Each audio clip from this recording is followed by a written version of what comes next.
राज्य के बुलेटिन की शुरुआत करेंगे पराक्रम के साथ, शौर्य की तस्वीरों के साथ, एलएसी की हलचल के साथ। सर्दी में चीन से लोहा लेने के लिए भारत की बहुत बड़ी तैयारी, -40 डिग्री पर डटे रहने के पूरे इंतजाम। BMP-2 इन्फेंट्री कॉम्बैट व्हीकल किए गए तैनात, T-90 T-72 टैंक भी अलर्ट पर हैं। ऊंची चोटियों पर चीन को पटकने की यह तैयारी है। अभी की बड़ी खबर, BMP-2 इन्फेंट्री कॉम्बैट व्हीकल तैनात किए गए हैं। LAC पर भारत ने मोर्चाबंदी कर ली है और यही हम आपको दिखा रहे हैं। दो तस्वीरें देखें आप। पहली तस्वीर में पूर्वी लद्दाख में टैंकों की तैनाती है, दूसरी तस्वीर में फॉरवर्ड एयरबेस पर सुखोई C-17 ग्लोबमास्टर ने उड़ान भरी थी। यानी दो अलग अलग तस्वीरों के जरिए आपको यह समझ में आ रहा है कि भारत भी किस तरह से ड्रैगन को बराबर का जवाब देने के लिए तैयार है। बल्कि यूं कह लें, बराबर का जवाब ही नहीं, बल्कि भारत ने अपना वजन बता दिया है और दिखा दिया। और भारत ने यह भी कह दिया है कि ये कोई नकली वीडियोस नहीं है जैसे PLA की तरफ से जारी किए जाते हैं। ये फॉरवर्ड एयरबेस पर तस्वीरें हैं। अब दो तस्वीरें आप देखें। पूर्वी लद्दाख पर टैंक तैनात है, फॉरवर्ड एयरबेस से उड़ान भरी गई है। इस उड़ान में आपको जो गगन गर्जना नजर आएगी, इसमें सुखोई 30 MKI है। सुखोई 30 MKI के अलावा C-17 Globemaster, Ladakh forward airbase, Mi-17, Antonov N-32, ये सब कुछ आपको नजर आएंगे। मेरे ख्याल से शुमार की 5 तस्वीरें भी देखें, ठीक है। पूर्वी लद्दाख पर टैंक तैनात किए गए हैं, फॉरवर्ड एयरबेस से ये उड़ान है और उड़ान भर करके भारत ने यह बता दिया है कि LAC पर युद्ध की तैयारी पूरी है। LAC पर युद्ध की तैयारी पूरी पुख्ता है और पूर्वी लद्दाख में दुनिया के सबसे शक्तिशाली टैंक तैनात कर दिए गए हैं। सवाल बहुत बड़ा है, क्या ये युद्ध की आहट है? क्या अगले 48 घंटे के बाद भारत और चीन का युद्ध होने वाला है? ये 5 तस्वीरें पूरी स्क्रीन पर उतारिए। हाँ, तोप तैनात हैं, T-90 T-70, इसके अलावा टैंक भी तैयार है। नीचे की पट्टी गिरा दीजिए। LAC पर सेना की तैयारी हम आपको दिखा रहे हैं। बर्फ के बीच किस तरह से वार किया जाएगा और कहा यह जाता है कि बर्फ वाली लड़ाई लड़ने में चीन बिल्कुल भी सक्षम नहीं है। और उससे भी बड़ी बात यह है कि भारत ने आजादी के बाद 5 बड़े युद्ध लड़े हैं, लेकिन चीन ने महज 1 या 2 युद्ध लड़े हैं। और चीन के जो सैनिक कहे जाते हैं भारत के मुकाबले कहीं पर भी ठहरते नहीं हैं। तोप तैनात हैं, T-20 T-70 टैंक तैनात है। LAC पर सेना की तैयारी है, टैंक भी तैयार है। और आप ये देखें, मेरे ख्याल से हमें अपने वॉरजोन में जाना चाहिए LAC पर युद्ध की तैयारी दिखाने के लिए। एक बार चलते हैं अपने प्लाज्मा पैनल स्टूडियो में। चलिए तुरंत ही आपको लेकर के चलते हैं अपने टच पैनल स्टूडियो में, जहां पर आप ये देखेंगे कि युद्ध की तैयारी किस तरीके की है। क्या हम जा सकते हैं? तुरंत ही मुझे लेकर के चलिए। युद्ध की तैयारी में असल में बहुत सी चीजें हैं। भारतीय जवानों ने चीनी सैनिकों को रोकने की जब कोशिश की है तो इस तैयारी में चीनी सैनिकों ने भारतीय जवानों पर सीधे गोली चलाई और यह बताया है और दिखाया है कि हाँ, हम भी पूरी तरह से तैयार हैं। दक्षिणी पैंगोंग में मुखबारी के पास की घटना जो है वो भी बताती है कि LAC पर युद्ध की हमारी क्या तैयारी है। लेकिन तुरंत ही इन्फोग्राफी को चेंज कीजिए। LAC का सुरक्षा चक्र मेरे ख्याल से तुरंत ही दिखाया जाना चाहिए। ग्राफिक को चेंज करें, ग्राफिक को चेंज करें। LAC पर जो सुरक्षा चक्र भारत की तरफ से तैयार किया गया है, यह सुरक्षा चक्र तुरंत ही टीवी स्क्रीन पर उतारें। इस सुरक्षा चक्र में क्या क्या है? MiG-29 LAC का सुरक्षा चक्र। अगला सुखोई 30 MKI, सुखोई 30 MKI के अलावा C-17 ग्लोबमास्टर, तेजस, ध्रुव हेलीकॉप्टर, इन सभी की सॉटी भरी जा रही है। और हमने आपको यह भी दिखाया था कि राफेल ने किस तरह से अंबाला एयरबेस से उड़ान भरी है। यानी LAC का सुरक्षा चक्र पूरी तरीके से तैयार है और LAC के सुरक्षा चक्र के जरिए यह बताने की कोशिश है कि भारत की तैयारी क्या है। स्पेशल फ्रंटियर फोर्स, शिखर पर हिंदुस्तान है। चीन का बड़ा नुकसान होने जा रहा है। और क्यों हम ये कह रहे हैं, क्यों हम इस तरीके की बात कर रहे हैं, ये भी आप देखें कि अगर भारत शिखर पर है तो इसका मतलब क्या है। इन्फोग्राफिक चेंज करें, शिखर पर हिंदुस्तान को दिखाएं। कितनी 1000 फीट पर हमारे सैनिक तैनात हैं। LAC पर भारतीय सेना 5000 मीटर ऊपर तैनाती है। और कहा यह जाता है कि ये जो तैनाती है, भारत चीन सेना के बीच 30 मंजिल जितनी ऊंचाई का फासला है। और माउंटेन वॉरफेयर में या हाइट वाले वॉरफेयर में भारत के सामने कहीं पर भी चीन टिक नहीं पाता। 30 मंजिल के बीच का अगर फासला है, भारत का एक जवान चीन के 9 सैनिकों पर भारी पड़ता है। इसके पीछे की वजह यह है, भारत की रफ्तार ट्रेनिंग, ग्रामीण बैकग्राउंड से आते हैं जितने भी भारतीय फौजी हैं, बदलते रहें। मैं बोलता जा रहा हूं, बदलते रहें बहुत तेजी के साथ। भारत के जवानों पर हमला करना चीन के लिए बहुत मुश्किल है। और मैंने कहा ना, भारत के जवानों को एक ट्रेनिंग दी जाती है कि अभी जितना पसीना बहाएंगे सरहद पर खून उतना कम बहाना पड़ेगा। और भारत के जवानों को ट्रेनिंग दी जाती है 3 दिन, 4 दिन, 5 दिन भूखे प्यासे भी अगर लड़ना है तो फिर चीन की आंख में आंख मिलाकर सीधे तौर पर वार करने में सक्षम। और भारत की सेना जो है, जो माउंटेन वॉरफेयर है, यानी ऊंचे बैटल ग्राउंड पर आमना सामना करने के लिए बहुत सक्षम है। भारतीय सिपाही जो होते हैं इनके बारे में कहा जाता है क्योंकि गांव से आते हैं, ग्रामीण बैकग्राउंड से आते हैं, तो फिर यही एक वजह है कि बहुत रफ टफ होते हैं, इनकी पैदाइश से ही ये बहुत सख्त होते हैं। चीन की सेना इस मुकाबले बहुत सोफिस्टिकेटेड कही जाती है। क्या गेस्ट मेरे साथ में जुड़ गए हैं? मेरे साथ 3 गेस्ट जुड़ चुके हैं, defence expert. Major general AK Siwach मेरे साथ में हैं, मेजर मोहम्मद अली शाह हैं, विंग कमांडर प्रफुल्ल बख्शी भी मेरे साथ इस वक्त जुड़ चुके हैं। पहला सवाल विंग कमांडर प्रफुल्ल बख्शी, मेरा पहला सवाल आपसे होना चाहिए और मेरा पहला सवाल यह होगा, मैं आपसे क्या पूछूं? मैं ये पूछूं हाउ इज द जोश, या मैं चीन से जाकर के पूछूं हाउ इज द होश? क्या पूछूं मैं? मूछों पे ताव देने दो। आहा, मूछों पर ताव दीजिए। और ये मूछों का ताव जो है ना, आपका और AK सिवाच जी दोनों का ही मूछों का ताव जो है, ड्रैगन इन्हीं सब चीजों से तो थर्राता है। और ये पता है ड्रैगन को कि अगर हिंदुस्तानी फौजी मूछों पर यूं करके अगर ताव दे देता है ना, तो इसका मतलब क्या होता है, ये चीन भी बहुत अच्छे से जानता है। वो चीन जो आजकल सपना चौधरी के गाने सुन रहा है।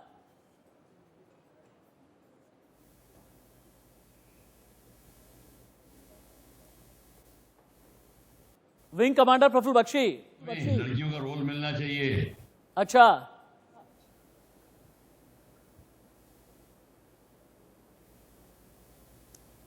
विंग कमांडर प्रफुल्ल बख्शी, आपने बताया नहीं। मैं आपसे पूछूं हाउ इज द जोश, या चीन से पूछूं हाउ इज द होश? बुलंदी है।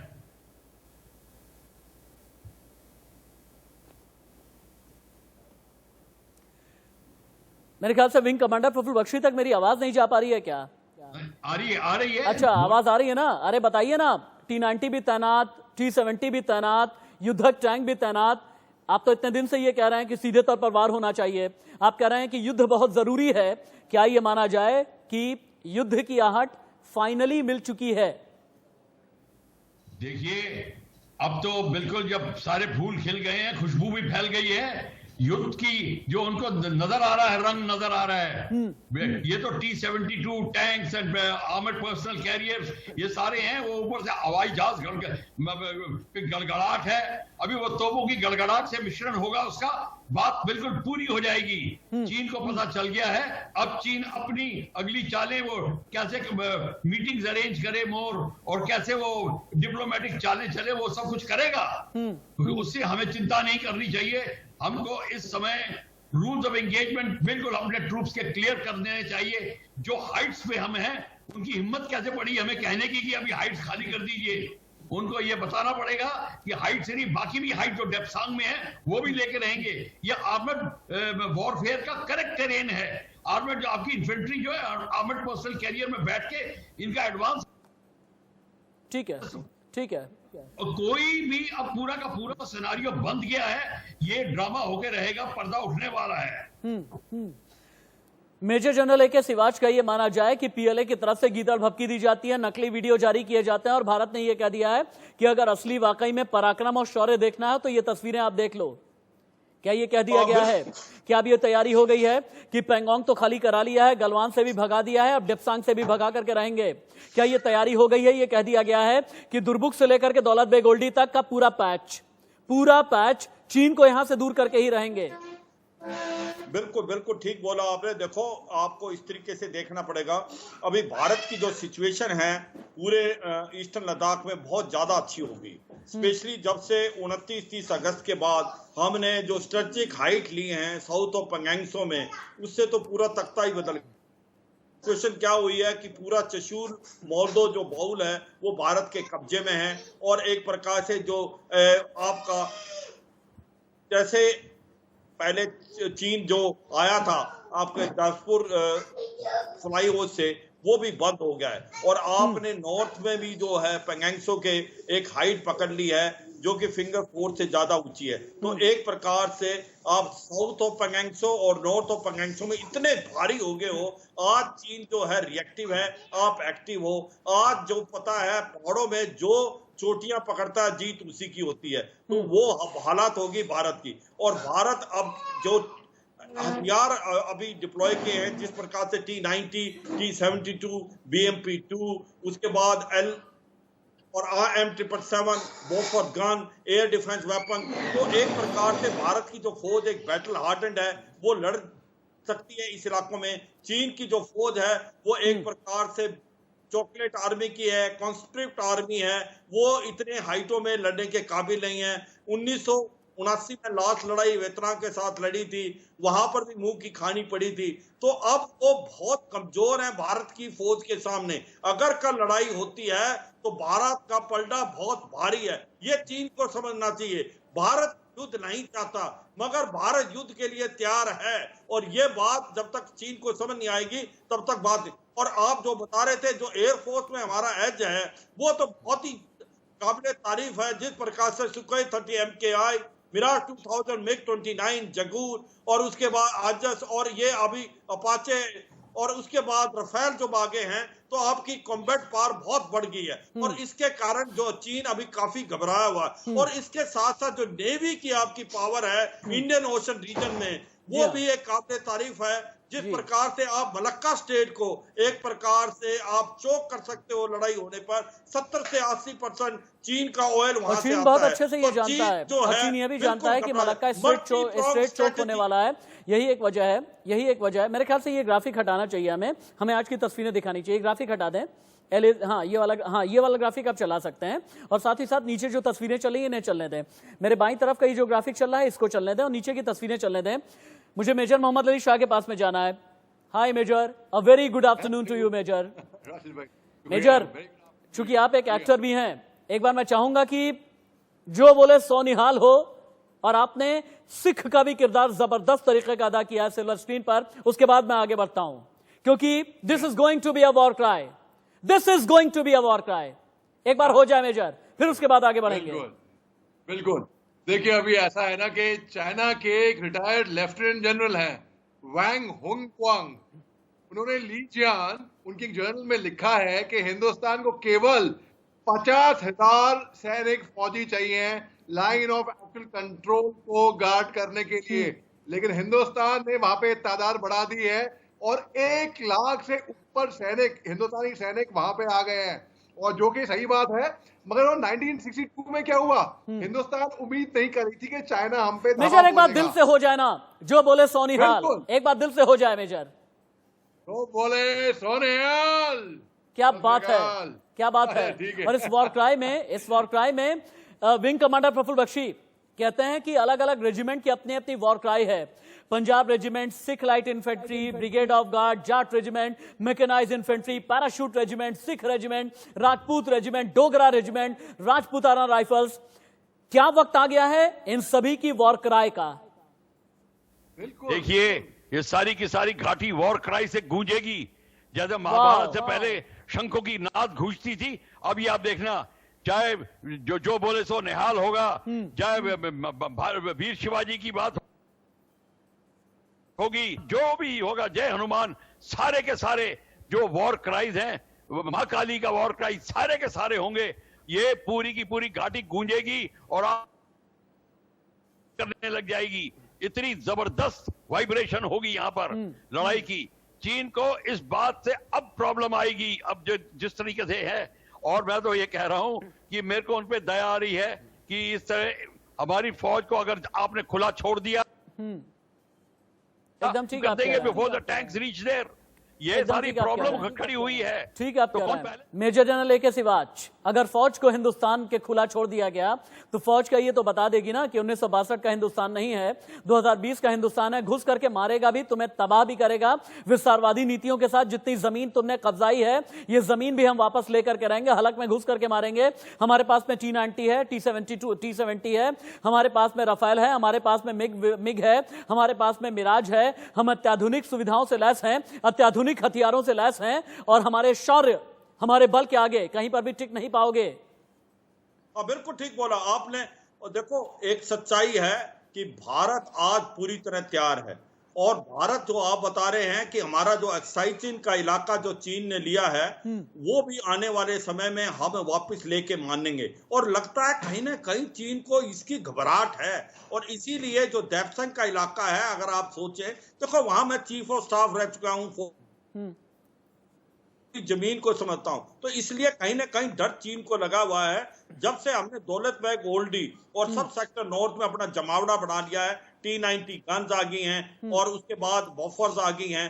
उसको चीन को लग रहा है कि अगर हम ईस्ट की तरफ जाए तो हम अक्साई चीन की तरफ जा सकते हैं और G219 जो उनका हाईवे है सिंगजान से लासा, उसको हम एक मैं जीत प्रकार की से आवाज इंटरडिक्ट जानना कर चाहता सकते हूं। हैं। तो मैं जीत एक की आवाज प्रकार से जानना चीन चाहता डरा हूं। हुआ है। मुझे जीत की आवाज समझनी है। मैं 133 करोड़ हिंदुस्तानियों के लिए जीत की आवाज जानना चाहता हूं। मेजर मोहम्मद अली शाह, मुझे बताएं कि जब किसी बड़ी चोटी को जीता जाता है, जब चीन के हलक में घुस करके जमीन वापस ली जाती है, जब ब्लैक टॉप, हेलमेट टॉप जैसों पर कब्जा जमाया जाता है, तो अपने रेजिमेंट के हेड को वायरलेस फोन पर कैसे बोला जाता है? क्या कह के बोलते हैं? Over and out. उस जीत के बारे में, उस शौर्य के बारे में बात करते हुए कैसे बोलते हैं? Over and out. कहते हैं alpha for tiger, tiger target neutralise, stand easy. मतलब हमने मोर्चा फतेह कर लिया है, दुश्मन को बर्बाद कर दिया है, उसको तहस नहस कर दिया है। 1962 में I want you to repeat major Shah, I want you to repeat. Alpha for tiger, target neutralise, stand easy. मतलब हमने दुश्मन को तहस नहस कर दिया है। अब हमने किले पे फतेह कर दिया है। 1962 में हम उम्मीद नहीं कर रहे थे कि चाइना हम पे हमला बोलेगा, तो उस तरीके से हम उस टाइम पे इल प्रिपेयर्ड थे। एक तरीके से देखा जाए तो केवल तो 2 डिवीजन हमारी थी, चाइना की 3 डिवीजन से ऊपर फौज वहां पे आ गई थी। लेकिन इस बार हम पीछे बिल्कुल नहीं हटे हैं। हिंदुस्तान ने पूरी तैयारी कर दी है, वहां पे पूरी डिप्लॉयमेंट वहां पे अच्छे तरीके से हो चुकी है और चाइनीज जनरल बौखला रहे हैं। उन्होंने ये प्रेस स्टेटमेंट इश्यू करा है कि हिंदुस्तानी फौज किसी भी घंटे हमारे टेरेन में आ सकती है और हम पे धावा बोल सकती है। लेकिन हम एक बहुत ही शांतिपूर्वक नेशन है, और मगर वो डर रहे हैं तो अच्छी बात है। जो मुल्क साइकोलॉजिकल और सबसे बड़ी बात यह है, विंग कमांडर प्रफुल्ल बख्शी, सबसे बड़ी बात यह है कि इंडियन एयरफोर्स आज की तारीख में जितनी स्ट्रांग है 1962 के मुकाबले, मेरे ख्याल से इसका अंदाजा चीन को अभी भी नहीं है। बेसिकली चीन के जो उन्होंने 1967 में नाथुला में और समदरंगचौक में मार खाई थी, वो लोग सब रिटायर हो गए हैं अभी, और ये अपने सैनिकों को बताते नहीं है कि वो अगर बताएंगे तो उनको सब डर जाएंगे। तो इसीलिए उनको अभी बिल्कुल आभास नहीं है, उनको गलत बताया गया है कि हिंदुस्तानी लड़ेंगे नहीं, वो तो सिर्फ बात करेंगे इत्यादि इत्यादि। इसीलिए चीन जो है झांसे में आ रहे हैं बेचारे सैनिक, और पहुंच गए हैं। और उनको जब सच्चाई पता चलती है, ये हाइट के ऊपर सब 16-17 हजार पे तो रोने लगते हैं, वो वापस जाना चाहते हैं। तो ये जो उनकी अब प्रॉब्लम खड़ी हो गई है, अब इनको पता नहीं है कि जो उनकी जो है। Wing commander Praful Bakshi, major general AK Siwach, major Mohammad Ali Shah, बहुत बहुत धन्यवाद, बहुत बहुत शुक्रिया मेरे साथ इस पूरी डिबेट में रहने के लिए। लेकिन हाँ, इतना जरूर है कि 3 फौजियों ने यह कह दिया कि हाँ, वक्त आ गया है कि एक वॉर क्राई जरूर सुनने को मिले, पूरे हिंदुस्तान को जानने को मिले, और वक्त आ गया है जब चीन पर फतेह हासिल की जाए।